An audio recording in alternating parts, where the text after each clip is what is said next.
Saat kita merenungkan firman Tuhan, maka roh kita mencari petunjuk dari Tuhan Bapa kita.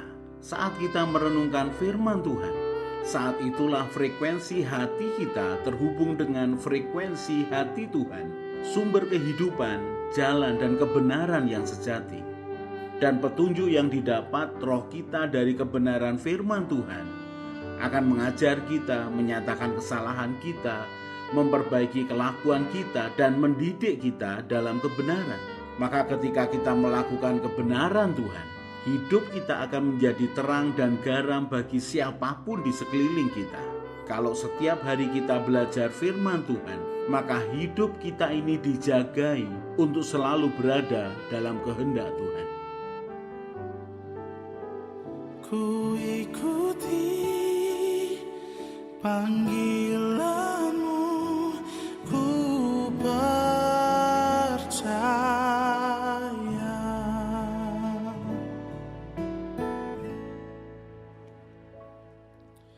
Sungguh besar setiamu, kau nyatakan bagiku. Kau Bapa yang selalu mengerti isi hatiku. Tak peduli masa lalu, Engkau tetap memilihku. Ubahkan ku, sempurnakan jadi karya yang indah. Kemuliaan-Mu Kau janjikan, aku tetap percaya. Kini aku percaya, tiada yang mustahil bagimu. Kuasa-Mu kuatkanku, dasarku berharap. Ku percaya janji-Mu ajaib terukir dalam kehidupanku. Ku berserah di dalam kekuatan-Mu. Ku percaya.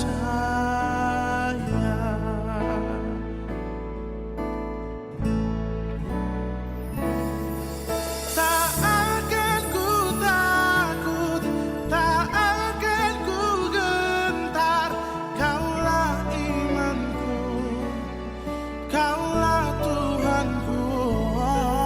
Tak akan ku ragukan kebaikan-Mu di hidupku.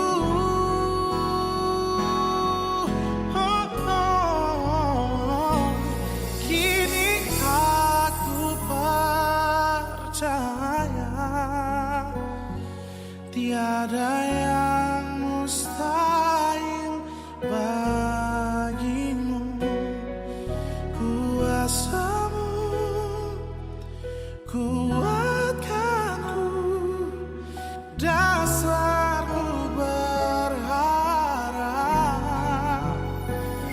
Ku percaya janji-Mu ajaib terukir dalam kehidupanku.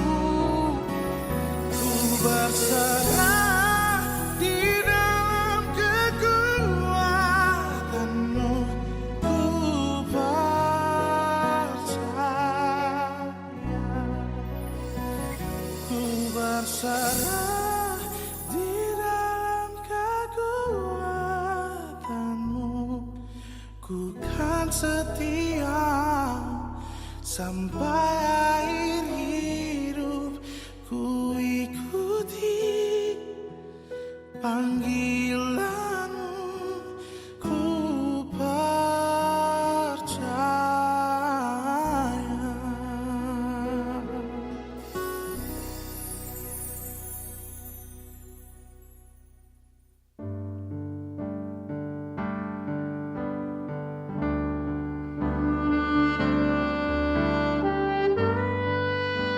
Mazmur 37 ayat 37 sampai 39. Perhatikanlah orang yang tulus dan lihatlah kepada orang yang jujur, sebab pada orang yang suka damai akan ada masa depan.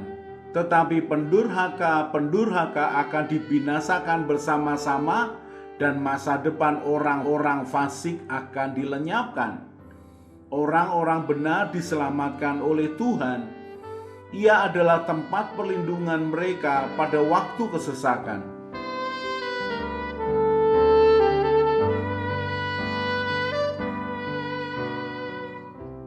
Ketika kita belajar dari tokoh-tokoh di dalam Alkitab, maka kita akan bisa mengerti kepribadian Tuhan yang luar biasa, yang maha sempurna, yang begitu baik, yang menetapkan akan hukum-hukum dan peraturan untuk umatnya, Israel khususnya.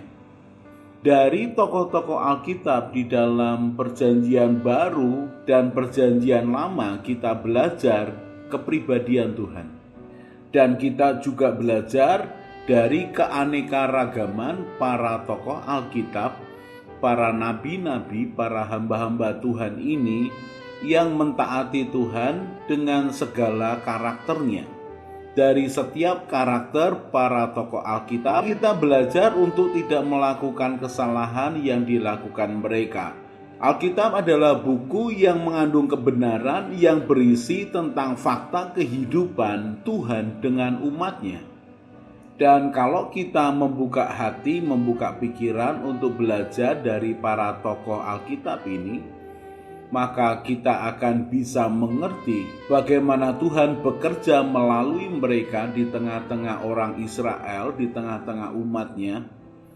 Tuhan berbicara, Tuhan menegur, Tuhan mendidik, Tuhan memperlengkapi, Tuhan melakukan mujizat melalui hidup mereka.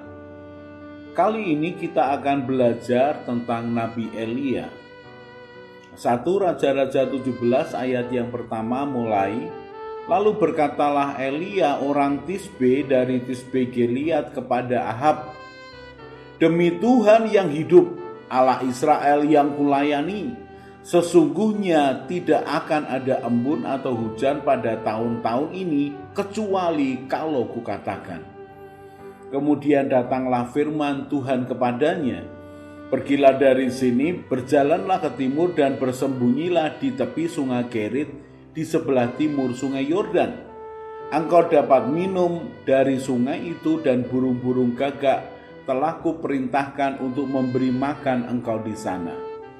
Lalu ia pergi dan ia melakukan seperti firman Tuhan. Ia pergi dan diam di tepi sungai Kerit di sebelah timur sungai Yordan.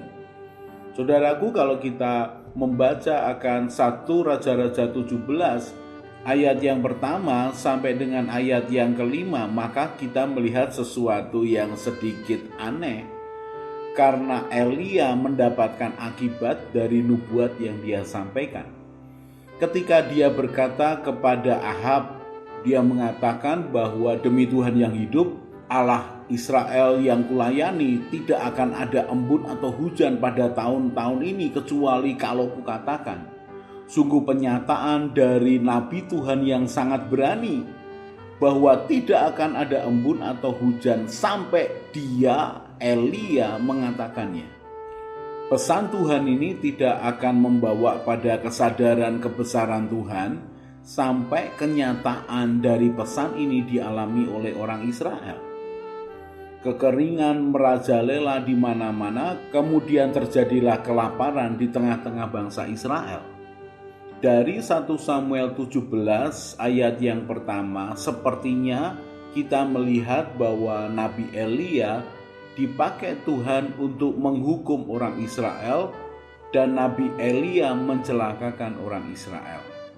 Tetapi apakah Nabi Elia mencelakakan orang Israel? Tidak.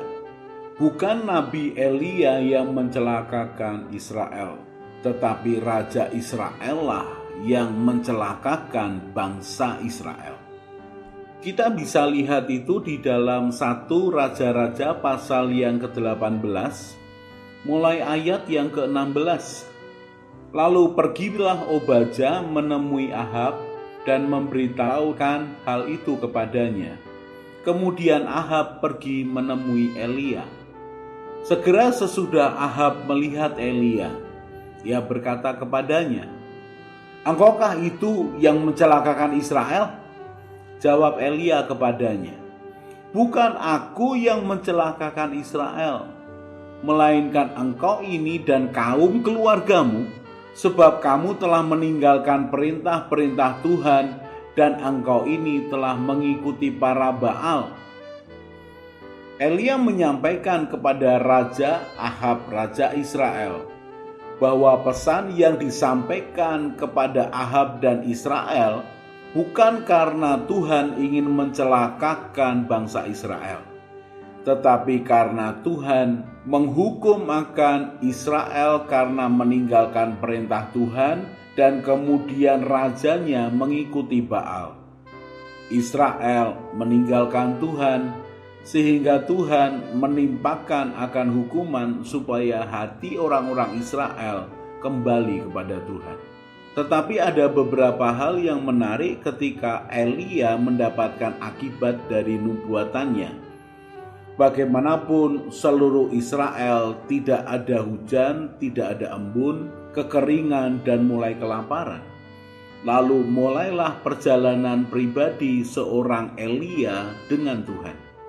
Tuhan menunjukkan kepada Nabi Elia bahwa dia Tuhan yang bertanggung jawab, yang memelihara para hamba-hambanya. Disuruhnya Elia bersembunyi di tepi sungai Kerit di sebelah timur sungai Yordan. Dan di sana Tuhan sudah memerintahkan burung gagak untuk memberi makan Elia. Dan yang menarik, yang dibawa oleh burung gagak itu adalah roti dan daging. 1 Raja-Raja pasal yang ke-17 mulai ayat yang ketiga dikatakan, "Pergilah dari sini, berjalanlah ke timur, dan bersembunyilah di tepi sungai Kerit di sebelah timur sungai Yordan. Engkau dapat minum dari sungai itu, dan burung-burung gagak telah kuperintahkan untuk memberi makan engkau di sana." Lalu ia pergi dan ia melakukan seperti firman Tuhan. Ia pergi dan diam di tepi sungai Kerit di sebelah timur sungai Yordan. 1 Raja-Raja 17 ayat yang ke-6. Pada waktu pagi dan petang, burung-burung gagak membawa roti dan daging kepadanya, dan ia minum dari sungai itu. Sungguh pemeliharaan Tuhan yang ajaib. Burung gagak adalah burung yang menandakan bahwa akan terjadi kematian. Manusia atau binatang yang hampir mati, maka burung gagak akan bisa melihatnya dan berputar di udara di atas dari makhluk yang akan mati itu. Setelah makhluk itu mati, kemudian burung gagak akan mendekatinya lalu memakan bangkainya. Tetapi dalam 1 Raja-Raja 17, burung gagak dipakai Tuhan untuk memberi makan Nabi Elia, hamba Tuhan itu. Sungguh bukti pemeliharaan Tuhan yang tidak bisa dibatasi dengan logika manusia. Mari percaya bahwa kalau Tuhan memerintahkan sesuatu, maka Dia akan melengkapinya, juga Dia akan memelihara hamba-hamba Tuhan yang taat kepadanya. Setelah sungai itu kering karena memang tidak ada embun, tidak ada hujan, maka mulailah kering sungai demi sungai di Israel. Tetapi Tuhan berbicara pribadi kepada Elia bahwa Dia Tuhan memelihara akan hamba-hambanya. Disuruhnya Nabi Elia pergi ke Sarfat menemui seorang janda kemudian meminta akan roti, meminta akan makanan dari janda ini. 1 Raja-Raja 17 ayat yang ke-8. Maka datanglah firman Tuhan kepada Elia, bersiaplah, pergilah ke Sarfat yang termasuk wilayah Sidon, dan diamlah di sana. Ketahuilah, aku telah memerintahkan seorang janda untuk memberi engkau makan. Sesudah itu ia bersiap lalu pergi ke Sarfat. Setelah ia sampai di pintu gerbang kota itu, tampaklah di sana seorang janda sedang mengumpulkan kayu api. Ia berseru kepada perempuan itu, katanya, cobalah ambil bagiku sedikit air dalam kendi supaya aku minum. Ketika perempuan itu pergi mengambilnya, ia berseru lagi, cobalah ambil juga bagiku sepotong roti. Perempuan itu menjawab, demi Tuhan Allahmu yang hidup, sesungguhnya tidak ada roti padaku sedikit pun, kecuali segenggam tepung dalam tempayan dan sedikit minyak dalam buli-buli. Dan sekarang aku sedang mengumpulkan 2-3 potong kayu api, kemudian aku mau pulang dan mengolahnya bagiku dan bagi anakku, dan setelah kami memakannya, maka kami akan mati. Tetapi Elia berkata kepadanya, janganlah takut, pulanglah, buatlah seperti yang kau katakan, tetapi buatlah lebih dahulu bagiku sepotong roti bundar kecil daripadanya, dan bawalah kepadaku. Kemudian barulah kau buat bagimu dan bagi anakmu. Sebab beginilah firman Tuhan Allah Israel, tepung dalam tempayan itu tidak akan habis, dan minyak dalam buli-buli itu pun tidak akan berkurang sampai pada waktu Tuhan memberi hujan ke atas muka bumi. Lalu pergilah perempuan itu dan berbuat seperti yang dikatakan Elia. Maka perempuan itu dan dia serta anak perempuan itu mendapat makan beberapa waktu lamanya. Tepung dalam tempayan itu tidak habis dan minyak dalam buli-buli itu tidak berkurang seperti firman Tuhan yang diucapkannya dengan perantaraan Elia. Sungguh Tuhan berbicara kepada Elia secara pribadi. Dia Tuhan yang memerintahkan Elia untuk menyampaikan pesannya kepada Ahab Raja Israel. Dia Tuhan yang mendampingi akan Elia di tepi sungai Kerit, memelihara kehidupannya. Dia Tuhan yang juga menyampaikan akan pesan bahwa melalui janda di Sarfat ini, Tuhan menunjukkan di hadapan Elia bahwa dia Tuhan yang bisa dipercaya, bahwa dia Tuhan memelihara akan hidup hamba-hambanya. Dia Tuhan memiliki kepentingan untuk membuat keyakinan hamba-hambanya itu semakin kuat mempercayai dia, Tuhan pencipta langit dan bumi. Lalu Tuhan menunjukkan kepada Nabi Elia bahwa dia Tuhan bisa memberikan kehidupan di tengah-tengah kematian yang terjadi. 1 Raja-Raja 17 ayat yang ke-19. Berikanlah anakmu itu kepadaku. Elia mengambilnya dari pangkuan perempuan itu dan membawanya naik ke kamarnya di atas dan membaringkan anak itu di tempat tidurnya. Sesudah itu ia berseru kepada Tuhan, katanya, ya Tuhan Allahku, apakah engkau menimpakan kemalangan ini atas janda ini juga yang menerima aku sebagai penumpang dengan membunuh anaknya? Lalu ia mengunjurkan badannya di atas anak itu 3 kali dan berseru kepada Tuhan, katanya, ya Tuhan Allahku, pulangkanlah kiranya nyawa anak ini ke dalam tubuhnya. Tuhan mendengarkan permintaan Elia itu dan nyawa anak itu pulang ke dalam tubuhnya sehingga ia hidup kembali. Elia mengambil anak itu, ia membawanya turun dari kamar atas ke dalam rumah dan memberikannya kepada ibunya. Kata Elia, ini anakmu, ya sudah hidup. Kemudian kata perempuan itu kepada Elia, sekarang aku tahu bahwa engkau abdi Allah dan firman Tuhan yang kau ucapkan itu adalah benar. Buat perempuan ini, kejadian mujizat anak yang mati dibangkitkan adalah bagian dari pembuktian bahwa Elia adalah abdi Allah. Pembuktian bahwa Elia adalah abdi Allah dan firman Tuhan yang disampaikan Elia itu benar.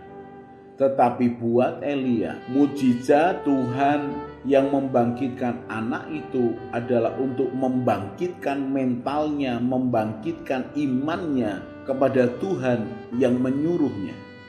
Tuhan menetapkan bahwa Dia Tuhan yang sanggup memelihara kehidupan Elia bahkan melalui air sungai Kerit dan burung-burung gagak.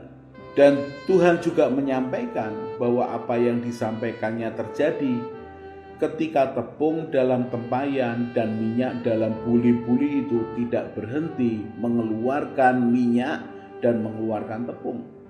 Kemudian Tuhan menunjukkan akan kuasanya di tengah-tengah hidup Elia, bahwa Dia Tuhan yang sanggup membangkitkan orang yang mati. Ketiga kejadian di dalam 1 Raja-Raja 17 ini membuat Elia menjadi yakin akan kuasa Tuhan yang dinyatakan di dalam hidupnya.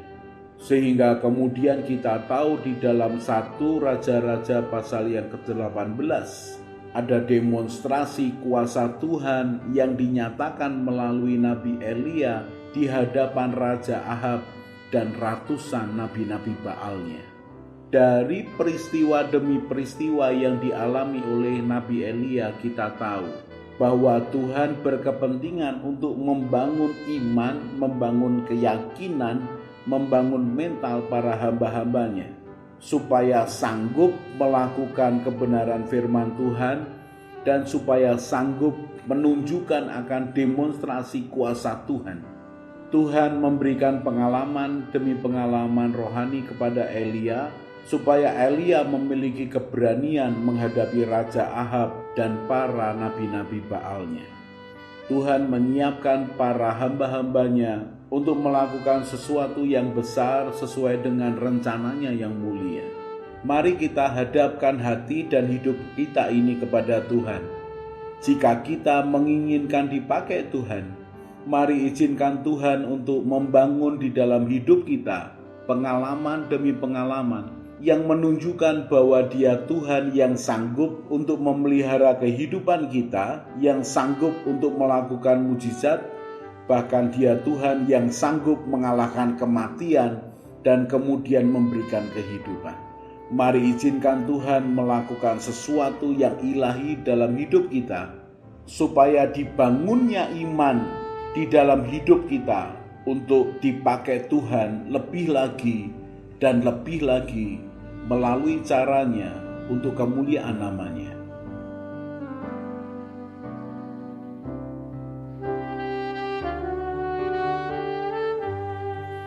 Orang yang mencari Tuhan dengan segenap hati akan bertemu dengan Tuhan. Orang yang percaya, berharap, dan mengandalkan Tuhan setiap hari akan seperti pohon yang ditanam di tepi air. Ia tidak akan menderita melewati masa kering. Ia akan tetap bertumbuh. Hatinya bersukacita dan hidupnya terus berbuah.